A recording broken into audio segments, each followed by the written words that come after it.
Ok, comment monter sa stratégie marketing? Je sais en fait que c'est le cauchemar que vivent plusieurs jeunes entrepreneurs qui se lancent sur les réseaux sociaux aujourd'hui.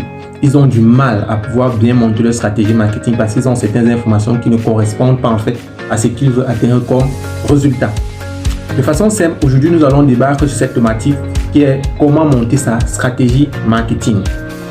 Comme j'aime souvent le dire, si vous êtes nouveau sur cette page, n'hésitez surtout pas à vous abonner. Franck Lowatt, c'est mon nom. Pour ceux qui ne me connaissent pas, je suis bel et bien le promoteur de cette académie qui est Olympus 3.1.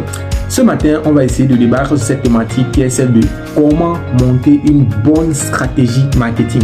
En fait, aujourd'hui, nous allons décortiquer quelques points très importants. Du moins, ce ne sont pas, je dirais pas le total, mais on va juste mettre l'accent sur quelques points très importants. De façon simple, le premier point, ici, comme je le dis tout le temps, si tu vends ton produit à tout le monde, tu ne vends à personne. Celui qui a compris a compris. Si tu vends ton produit à tout le monde, tu ne vends à personne. D'où je m'en vais vous dire, le premier point pour illustrer une bonne stratégie marketing, c'est la cible. Si tu n'as pas déterminé ou si tu n'as pas décrit une cible idéale pour ton produit ou ton service, tu auras du mal à optimiser tes résultats ou à faire des ventes. Ça, c'est une réalité sur les réseaux sociaux. Aujourd'hui, on a tellement d'entrepreneurs web qui peinent à avoir certains résultats parce qu'ils n'ont pas fait cet exercice-là, qui est celle de déterminer leur cible idéale. Si toi tu fais face à des situations pareilles, il est important que tu détermines déjà quelle est ta cible, quelles sont les personnes qui sont susceptibles de consommer ton produit. En fonction de ça, tu verras comment tu vas perdre le temps devant certaines catégories de personnes. Oui, c'est en fait la réalité. Le deuxième aspect, après avoir mis sur pied une bonne stratégie marketing, après avoir établi un persona, il est maintenant important de déterminer son objectif principal. Quel est l'objectif en fait que tu veux atteindre quand tu te mets sur les réseaux sociaux? Quand tu proposes tel produit, quand tu proposes tel service, quel est le résultat que tu souhaites atteindre? Généralement, on met l'accent sur cet aspect qui est objectif SMART. Spécifique, mesurable, atteignable, réalisable dans le temps. Ah oui, dans le temps. Parce que si vous fixez des objectifs dans le vide, vous ne pourrez pratiquement jamais les atteindre. Comme on le dit tout le temps, demain ne finit pratiquement jamais. Donc, il est important qu'en se fixant des objectifs, que vous puissiez déterminer un timing, une durée pour l'atteinte de ces objectifs.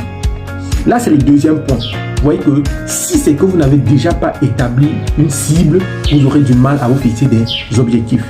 Maintenant, on va mettre l'accent sur un autre aspect qui est aussi assez important. Parce que c'est en fait le souci de plusieurs jeunes entrepreneurs aujourd'hui. Ils veulent être sur les réseaux. Et un grand frère m'a dit un jour, nul ne se lance sur les réseaux s'il n'a pas de l'argent. En fait, c'est pour vous faire comprendre quoi. Si vous avez pour ambition de perdurer sur les réseaux sociaux, il faut prévoir un budget publicitaire. C'est très important.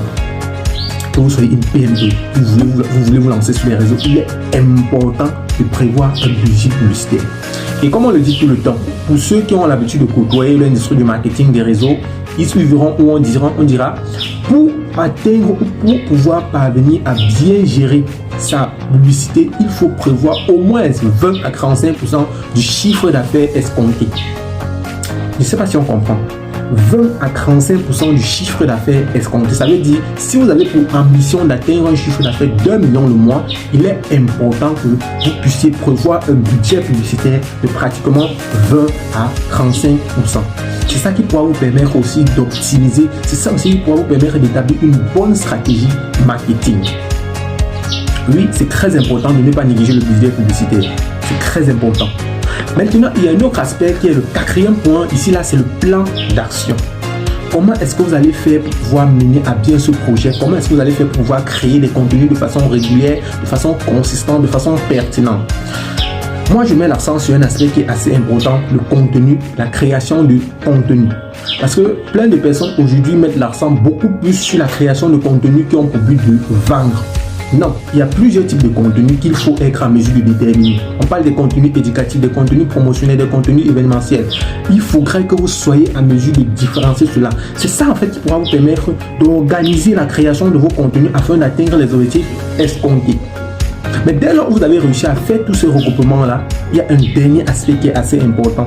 Et je dirais en fait que c'est l'avantage que cette plateforme-là nous offre aujourd'hui, plus précisément Facebook.